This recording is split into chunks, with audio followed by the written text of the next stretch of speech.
Voltamos, né? Essa semana a gente está aqui com a Marília, a psicóloga, neuropsicóloga, psicóloga escolar, que semana passada a gente começou esse papo tão agradável sobre o TOD, né? Mais uma vez eu quero agradecer a Premium. A Premium é uma empresa de restaurantes industriais que tem mais de 170 restaurantes espalhados por 7 estados do Brasil, 30 anos de solidez no mercado e que tem, junto com a gente, proporcionado que você possa ter um conteúdo tão rico e tão agradável como esse.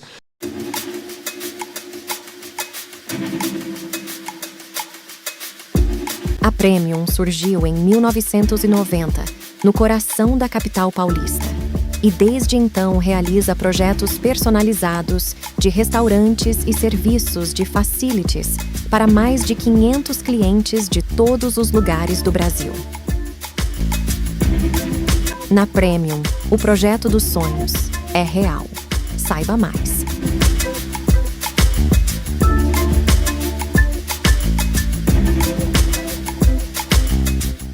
Você viu na semana passada que a gente estava falando sobre o TDAH na escola, a importância dos médicos e das parcerias que a gente firma. E aí, Marília, eu já queria começar desse ponto que a gente parou na semana passada, né? A importância dos médicos ou das equipes no trabalho com a criança com TDAH e TOD. Isso. Partindo do princípio que a gente, como escola, né, faz esses encaminhamentos e faz esse acompanhamento de acordo com o que a equipe clínica traz para a gente. Né? Pode chegar um pouquinho mais. Tá. A escola como atua nesse sentido, né, do trabalho coletivo com um olhar específico individual. Certo. Então, é super importante que haja essa comunicação, que haja essa troca, que a gente não percebe algumas coisas que o psicólogo clínico percebe e vice-versa, né? Esse ambiente coletivo é rico também de informação para esse psicólogo clínico, né? A gente também tem demandas que podem ser trabalhadas. Então, essa parceria, essa comunicação é indispensável. Eu costumo dizer assim, eu não concebo assim, crianças que são acompanhadas por psicólogos ou fonoaudiólogos ou terapeutas ocupacionais que têm demandas na escola e a gente não receber esses colegas para uma troca, né? De orientação, inclusive. Não é porque a escola tem uma psicóloga, por exemplo, que a gente vai saber tudo para fazer, porque tem uma propriedade clínica naquela criança que a gente precisa. E essa psicóloga clínica, ela também tem o olhar da casa. Exato. Que a psicóloga escolar não tem, nem sempre tem, exato. E às vezes algumas coisas são importantes para a gente, né? Então, eu acho isso fundamental. E quando a gente encontra, aí já vou um pouco para a clínica, quando a gente encontra médicos, psiquiatras, neurologistas, parceiros, onde tem uma comunicação, isso é muito rico, é muito benéfico para o paciente, para a criança. Porque a gente que está ali no dia a dia, os médicos, às vezes, 1, 2 consultas, tem uma visão, uma percepção e um outro olhar, claro. Mas muitas situações podem ser recortes. Então, assim, mas aqui em Aracaju também, a gente tem muitos profissionais que a gente consegue ter essa comunicação. Esse apoio, né? Esse apoio.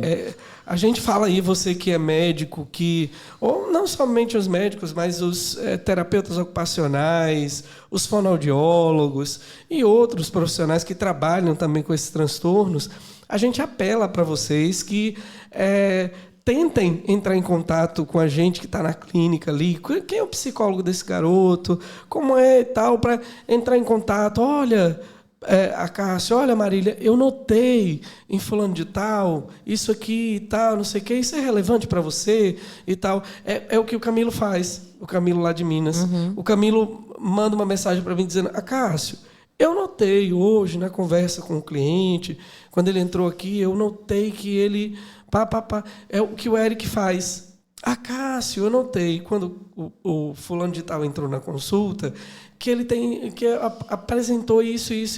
Investiga isso, por favor. Isso. Então, aí ele me dá... E vice-versa. Ele me dá essa oportunidade de poder trazer para ele uma resposta onde ele possa, inclusive, ser mais eficaz na medicação, no cuidado, né? E da mesma forma também eu digo, olha, fulano, essa medicação aí...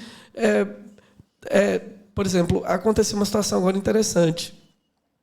O Camilo é lá de Minas, né? Mas você vê, o Camilo é de Minas, eu tenho um cliente de terapia que é do Rio de Janeiro, mas eu indiquei o Camilo, ele faz consulta com o Camilo no Rio de Janeiro, em Minas Gerais.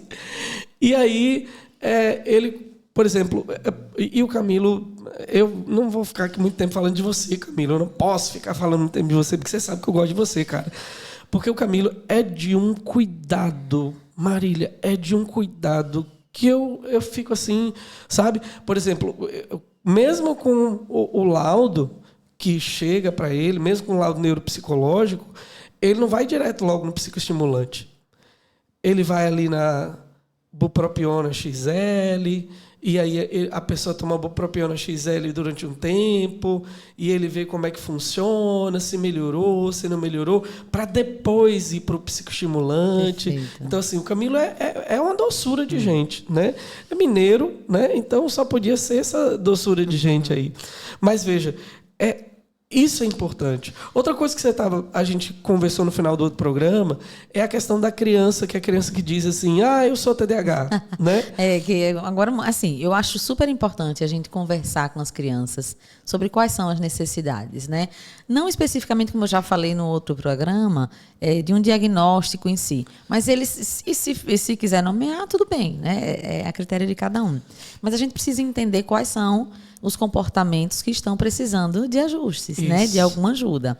E eu acho que isso cabe também no coletivo, a gente também, as crianças entenderem. A gente trabalhando as diferenças, a gente entender. Eu costumava dizer para meu filho, quando ele era pequeno, eu falava assim para ele, filho, tem pessoas que a gente precisa ter mais paciência do que outras, né? Na linguagem dele, quando ele era pequenininho. E ele ficou com isso, eu lembro ele já maiorzinho, já.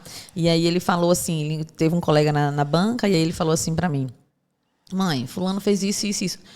Ele percebeu que ele tinha alguma coisa, ele falou, ele é um daqueles que eu preciso ter mais paciência. Eu falei, exatamente. Ele provavelmente é um daqueles que você precisa ter mais paciência, sim, meu filho. Porque a gente precisa ensinar, a gente também tem condutas diferentes, de acordo com... Então, eu acho que é importante as crianças entenderem. Então, eu tenho hoje alunos na escola que eu tenho um específico que ele fala para mim assim, eu preciso sair da sala agora. Eu estou daquele jeito. E aí a gente tira ele de sala, ele vai correr um pouco, ele vai respirar um ar puro, ele vai bater uma bola na parede, depois ele entende, consegue voltar agora, vamos lá, vamos. Dá um estímulozinho na mão, aqueles feed toys, enfim, né, que a gente Marília, chama. A gente consegue. Isso é lindo demais. Isso é lindo mesmo, demais. É mesmo. Isso me emociona. Me emociona também. Eu acho que a gente chegar nesse nível é muito bom. Eu tô aqui com o olho cheio de água, doido para chorar mesmo, porque assim, a criança ser tratada dessa maneira, nesse nível de compreensão, sabe? Assim, de que ela precisa sair, que pode sair, né? Exato. Porque às vezes a escola tem esse negócio, não pode sair agora, sai toda hora da sala de aula. Esse menino toda hora sai da sala, toda hora sai da sala. Às vezes é visto como um comportamento ruim, como uma coisa ruim, e não como um sentido de autorregulação da criança. A gente faz combinados, ele vai ser monitorado, desce uma professora, vai acompanhar, fica por um tempo, faz um combinado. Às vezes até fazer alguma atividade em um ambiente, em outro ambiente, numa biblioteca, onde às vezes o barulho, o ruído, a atividade, os meninos estão mais agitados e às vezes tem uma hiperestimulação auditiva ali, a gente precisa... Então, a gente precisa flexibilizar isso, esses né? Porque dias a gente tá condição. eu assisti um vídeo de uma mãe contando a história do filho dela, que é autista, e ela disse que o menino disse assim, mãe, eu queria que a tia do banheiro... claro que ela não precisa saber disso e nem tem formação para isso, mas eu queria que a tia do banheiro entendesse que a gente, autista, às vezes não tem percepção do corpo da gente. E a gente vai para o banheiro pensando que vai fazer o número 1 e é o número 2. Pensando que vai fazer o número 2 e é o número 1. E é por isso que eu demoro mais tempo lá. E aí a tia do banheiro, às vezes eu percebo que ela fica chateada porque eu fico muito tempo lá dentro. Porque às vezes eu não sei o que eu vou fazer lá dentro. E aí, veja, isso... Para a criança, esse lugar de suporte, de apoio, né, pode ajudar muito no desenvolvimento da criança, de uma maneira absurda. A gente tem uma responsabilidade sobre isso, né? Eles passam um terço do dia deles na escola, Isso. né? No mínimo, né? Que se estudar integral, mais ainda. Então, eu acho que a gente ter profissionais técnicos na escola com essas formações e a gente dar cursos, fazer formação continuada mesmo para as equipes, Isso, independente. é maravilhoso. Então, a gente precisa estar se atualizando e orientando. E também, como a gente estava falando antes, a depender de cada situação, também virem as orientações para todo mundo que lida com aquela criança saber como conduzir de forma adequada. Marília, agora vamos para os pais aí, que eu acho que os pais devem estar assim, fala de casa, como é que eu tenho que falar em casa? Então, assim, no ambiente doméstico, né, quais são os principais desafios que uma família com uma criança com TOD enfrenta? Bom, muito provavelmente, assim, esses impulsos, né, esses rompantes de agressividade, de irritabilidade. Eu acho que esse é um ponto importante para a gente conversar. E essa inflexibilidade mental, assim, que muitas vezes acontece. Então, assim, se ele queria o copo cheio de água e eu dei nessa medida, por que você não me deu o copo cheio? Veja, é porque só tinha esse restinho na garrafa. Não, mas eu não quero. Tá, tudo bem. E, às vezes, até a mãe flexibiliza e ele não. Então, essa é uma dificuldade. A mãe flexibiliza como assim? Ela diz, no não, sentido tudo bem, de, deixa veja eu colocar, só. Então, veja, beba esse restinho, que eu vou encher mais, enfim, vou pegar no filtro, enfim, fazer. Eu dei um exemplo assim, certo, né, do que estava na minha frente. E aí a criança não bebe. Aí vem aquele dilema. E aí, eu vou ceder ou eu não vou ceder? Então, assim, o que é super importante para a compreensão dos pais, assim, no TOD, a conduta dos pais é muito importante. Porque esse transtorno opositor desafiador, Acácio, ele tem uma base importante, que a gente tem a observação clínica e a gente pode atuar com medicamento, com a conduta familiar, mas a gente tem que observar essa evolução, digamos assim, porque se a gente não faz os ajustes necessários e adequados nos momentos certos, esse problema pode crescer, né? Então, a gente pode encontrar lá na frente transtornos de conduta. A gente, assim, se a gente, né, falando a grosso modo, é um pré-requisito para um transtorno de conduta, né, o TOD. Então, o que é que eu oriento sempre aos pais? A gente tentar chegar num meio termo. Então, em muitas situações, a gente não vai conseguir, no sentido desse confronto, desse desgaste, desse estresse, e aí pode vir agressividade, não só contra a pessoa, mas de objetos de casa. A gente já teve muitos pacientes que quebram as coisas. E eu acho que quanto mais o pai e a mãe, não sei, você que trabalha diretamente com isso, mas quanto mais o pai e a mãe forçam para uma obediência unilateral, mais provoca a criança essa reação mais de... Porque é o modelo que a gente vai dar. Se a gente firma naquilo ali, a gente, de alguma forma, está dando um modelo de rigidez, de não ceder. Então, quando a gente entra num movimento de não chegar ao ponto que a criança quer, mas também a gente cede um pouco, a gente dá um modelo para ele. Então, vamos fazer o seguinte. Então, assim, não é um processo de negociação constante, vai estar sempre aceitando. A gente vai chegar num meio termo, onde a gente não alcance nem aquilo que ele realmente queria e nem a ideia inicial dos pais. E a partir do momento onde a gente vai estar fazendo, mostrando para ele que a gente vai chegar em algum ponto que agrade de alguma forma os dois lados, certo, ou que não é só agradar, às vezes é o que tem que ser feito, sim, né? Sim. E aí a gente vai estar também dando um modelo de flexibilizar. Veja, você também queria isso aqui, mamãe queria também te dar essa água com o copo cheio, mas não dá. Então vamos chegar aqui, então a gente dá um modelo também para a criança entender que também teve uma flexibilização do outro. Marília, e quando tem que dizer não? Por exemplo, porque às vezes existem situações que a gente tem que dizer não. Sim. Por exemplo, eu fui ao supermercado com meu filho e ele quer aquela bicicleta. E eu não tenho condição de comprar aquela bicicleta. Exato. Eu tenho que dizer não para ele. Exatamente. E aí uma criança que tem TOD, que diz, não, mas eu quero aquela. E aí, como é que eu lido com isso? A gente não pode ceder. A minha monografia, olha lá, há 20 e tantos anos atrás. Não diga! Tinha uma frase, se eu não me engano. Marília, viu, Marília? Marília me mandou a foto dela para eu colocar aqui na coisa. Aí ela disse, mas Eita, eu não tô tão bonita assim como eu era antes, não. A foto estava meio desatualizada, viu? Mas era a única que tinha melhorzinha, assim, eu mandei mais uma profissional. lindeza dessa. Sim, Marília, fala. E aí, se eu não me engano, a frase é de Tânia Zaguri, salvo engano. E aí ela dizia assim, a gente precisa dizer o sim sempre que possível e o não sempre que necessário.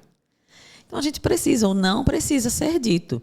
E quando essa incompreensão de lá vier, a gente precisa ir ajustar. Mas o não precisa ser dito em algumas situações. Então, podem acontecer ataques de birra, aí a gente já vai para outras, né? Que orientações, que conduta a gente vai ter com algum ataque de birra, se a gente consegue voltar para casa, se a gente consegue dar uma consequência negativa para aquele ataque de birra. Vamos lá né? para isso aí, o ataque de birra. Então, a criança teve... Vamos aqui fazer uma hipótese, né? Claro que a gente não...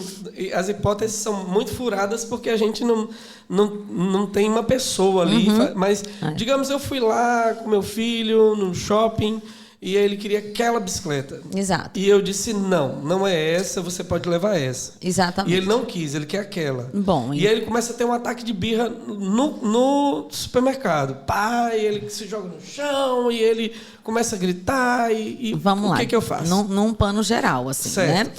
né? O que é que eu costumo orientar? Primeiro, assim, essas punições, essas consequências têm que ser associadas ao que a criança apresenta. Então, os pais, às vezes, têm o hábito de... fez uma desobediência, se comportou assim, vai ficar sem o videogame, vai ficar sem... Peraí. A criança precisa entender, não é um castigo, não é exatamente... A criança precisa entender a consequência negativa daquele comportamento. Sim. Então, outro ponto que eu acho importante é que, às vezes, na hora do conflito, da raiva, dessa crise de birra, dessa impulsividade lá, controle inibitório zero, impulsividade lá em cima, não é o momento para a gente resolver. Sim. Então, o ideal é que a gente pegue essa criança, leve para casa, acalme. Em outro momento, a gente vai conversar sobre aquilo ali. E aí, uma consequência, por exemplo, uma ideia, né, que eu dou assim, é, por exemplo, eu vou no supermercado, ou vou no shopping, hoje vou dar uma volta e hoje você não vai, filho. Lembra que você não se comportou tão legal daquela vez? Às vezes você nem precisa ir para o shopping, vai na farmácia comprar um remédio. Mas diz para a criança que naquele momento, lembra que ela teve um comportamento inadequado da outra vez, que dessa vez não vai. Da próxima, eu tenho certeza que você vai pensar melhor, você vai se comportar. Outra coisa que a gente precisa aprender, assim, é se habituar, não é nem aprender, que a gente sabe, é se habituar, Cássio, a dar comandos positivos. A gente tem um hábito, né, a maioria das pessoas, negativo, de dizer, olha, a gente vai para o aniversário, não faça nenhuma malcriação, vê se não encrenca com ninguém. Não, que minha maravilha gente. Isso, Marília, que você está falando. É PNL pura. E a gente precisa começar. Então, assim, a gente vai para o aniversário, a gente quer que o filho se comporte bem. Vamos para o aniversário. Filho, lá você vai encontrar seus amigos, vai brincar com seus coleguinhas, vai dividir o brinquedo. Vamos dar comando positivo para que ele, de alguma forma, saiba como que deve se comportar. Isso. E não tendo ideia de como não se comportar, né? Então, essa é uma orientação assim comum em consultório, porque a gente precisa criar esse hábito. Isso. É algo que a gente sabe. Por exemplo, essa criança que não quer fazer a lição de casa, que grita, que bate na mesa, que diz, não quero, você é o pior pai do mundo, que você está fazendo isso comigo, eu não quero fazer a lição de casa, porque, inclusive, eles são muito inteligentes. Muito. E aí, veja... Fazer lição de casa, às vezes, é uma bobagem, porque ele já sabe aquele assunto, ele já conhece e tal. Então, assim, mas aí ele começa a dizer, eu estou lá com meu filho e aí vamos fazer a tarefa. Não quero, não vou fazer, você é o pior pai do mundo, você... O que eu tenho que fazer? A gente precisa alinhar essa conduta, né? Mais uma vez falando, cada caso é um caso. Porém, o que é que a gente precisa entender? Ele precisa entender que tem algumas responsabilidades. Eu sou completamente contra aquela coisa. Não fez tudo na escola, leva a atividade para casa. Não fez atividade de casa, leva para fazer na escola, para no outro dia ficar sem recreio. Não. Cada coisa é cada coisa. Se a gente tem um quadro, por exemplo, de um TDAH, de um TDAH principalmente, com pouca tolerância a tempo, e é uma quantitativa, às vezes, como você falou, às vezes ele já sabe tudo. E aí vem uma atividade repetida, assim, um monte de itens, né, para fazer basicamente a mesma coisa. Então, a gente tem condição de ajustar isso aí. de diminuir essa quantidade, de fazer alguns ajustes. A gente trabalha também com uma equipe multidisciplinar, também tem a psicopedagoga. Às vezes a gente precisa fazer um PEI individualizado, né? Para que o aluno, para que o processo de aprendizagem se dê de forma efetiva, né? E que seja similar ao grupo, né? ao grupo que ele está inserido, mas que a gente atenda também aquelas necessidades daquele aluno. Né? O processo de aprendizagem tem que ocorrer.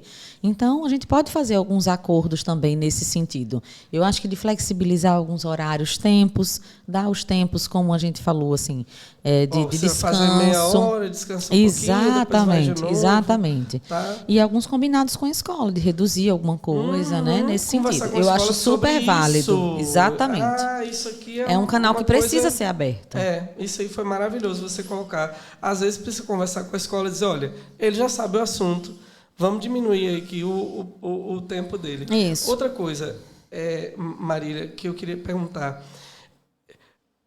Eu sei que você não pode dizer nomes nem nada, mas assim, teve algum caso específico, se você pode falar sobre isso, algum caso específico que te marcou e que foi assim importante, que você viu o progresso, que você teve alguma situação assim, se você pode contar alguma coisa assim ou não? Eu tenho alguns, assim, na clínica. São demandas que eu gosto muito de atender, né? Então eu tenho. Você vê que o olho de Marília brilha, brilha, né? O olho dela já é um olho claro. Eu tenho alguns colegas, mas brilha assim. Fala, então, na clínica, meus Todds, ela amo. já brilha. Foca aí, Marília. Ela o olho brilha, Ela arrecala. Quando eu faço uma entrevista inicial com os pais, que eu vejo que o perfil é esse, eu falo, eu preciso pegar esse caso. Que eu gosto muito, assim. E eu acho que eu tenho um reforço positivo nisso aí, né? Eu tenho resultados. Então, eu tenho uma colega neuropediatra, especificamente, que sempre que ela tem situações assim, mais, né? Então, quando ela fala, olha, por favor, veja um horário para essa família. Aí eu falo, eu já sei qual é o perfil. Então, assim, e aí eu acho que é justamente por isso, porque a gente consegue ter resultados muito positivos.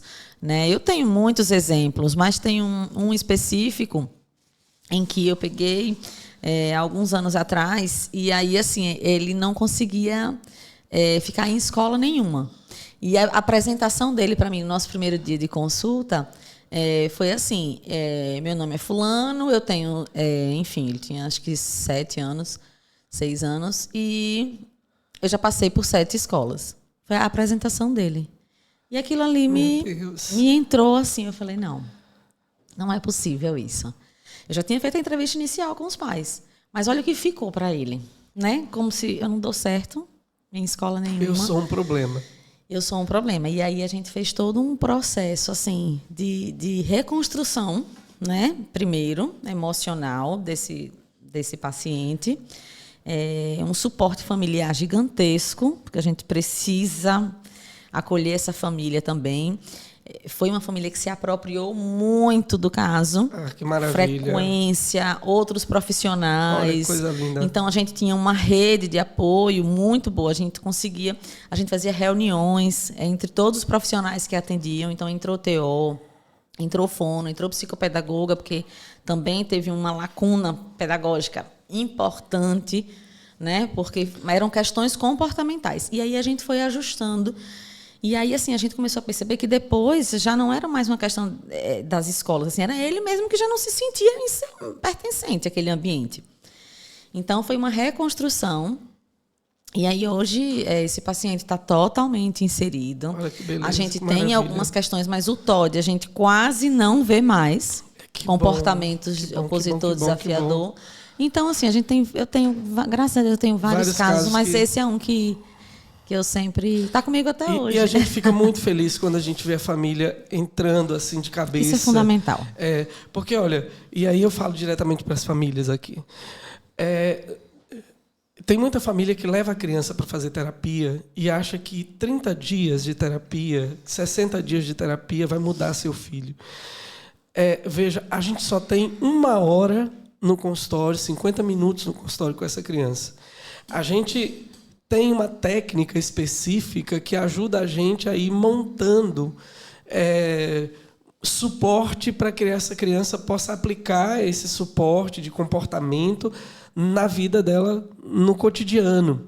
Mas veja, se você, família, não se apropriar da terapia do seu filho, se você pai, se você mãe, e eu sei que é muito difícil, a gente fala assim, mas a gente sabe que é difícil pelo tempo, pela correria que a gente tem, mas a gente está falando do seu filho. A gente não está falando de outra pessoa, a gente está falando do seu filho, né? E às vezes eu sou muito duro assim com os meus clientes, tanto TDAH quanto... Às vezes eu sou muito duro com eles. E aí teve um cliente que uma vez me falou assim, mas eu não consigo expressar para os meus filhos, Acácio, esse carinho, amor, não sei o quê e tal. E aí eu disse para ele, se vire. Ou a gente encaminha também para terapia. Não, ele está fazendo terapia. Eu disse, não, se vire. Eu sei que você não consegue, mas veja, a gente não está falando de você aqui agora somente. A gente está falando de você e do seu filho. Então, a gente vai criar um plano aqui, nós dois vamos criar um plano para que você comece, aos poucos, a aprender como você vai oferecer esse suporte emocional, de carinho, de afeto para o seu filho. Exato. Então, a gente começou aos poucos, assim, né? Olha, primeiro você vai... Ele está lá brincando, passa a mão na cabeça. Só passa a mão na cabeça e vai embora. E aí, quando a gente percebeu que isso estava acontecendo já com uma frequência tranquila e tal, agora você vai dar um cheirinho na cabeça. E aí a gente foi devagarzinho vai desensibilizando, né? E a gente foi devagarzinho assim fazendo isso. Mas a gente está chegando no final, parece que 1 hora é um tempão que vai ser, né? Eu até vou precisar conversar com Marília, porque a gente vai mudar o nosso horário, vai aumentar um pouquinho, porque como vai ficar de meia hora, né? Mas assim, Marília, eu queria te agradecer pelo convite, por ter aceitado o convite. Eu sei da sua agenda apertadíssima. A gente fechou essa data quando, Marília? Há um tempão atrás, 2 meses, né? Tem uns 2 meses que a gente fechou, né? Essa data. Porque coincidiu com muitos feriados. Isso. E aí a minha agenda estava bem apertada, mas a gente conseguiu. Eu te agradeço muito por esse momento. Assim, eu sei que tem... Você vai voltar. Eu quero que você volte novamente. Porque com toda satisfação. Eu acho que existem outras coisas que a gente não falou aqui. Sim. Né? Teve um dia que eu fiz o podcast com Tatiana, e aí quando a gente chegou ali na porta, a Tatiana fez... Poxa, Cássio, eu esqueci de falar isso. Tinha isso para falar. Eu sei que tem mais coisa para falar. Tem. Né? Porque não é realmente fácil lidar com a criança com TOD. Mas eu queria que antes da gente encerrar, você dissesse para a gente aí suas redes sociais, onde é que as pessoas podem te encontrar, como é que você atende. Fala aí um pouquinho pra gente. Então, eu não tenho rede social profissional, tá? Minha rede social é privada mesmo, pessoal. Eu trabalho em 2 escolas, né? Eu trabalho em uma escola em 2024, posso falar? Não, pode falar. Então, eu sou psicóloga da Maple Bear, Aracaju, uma escola bilíngue, canadense, né?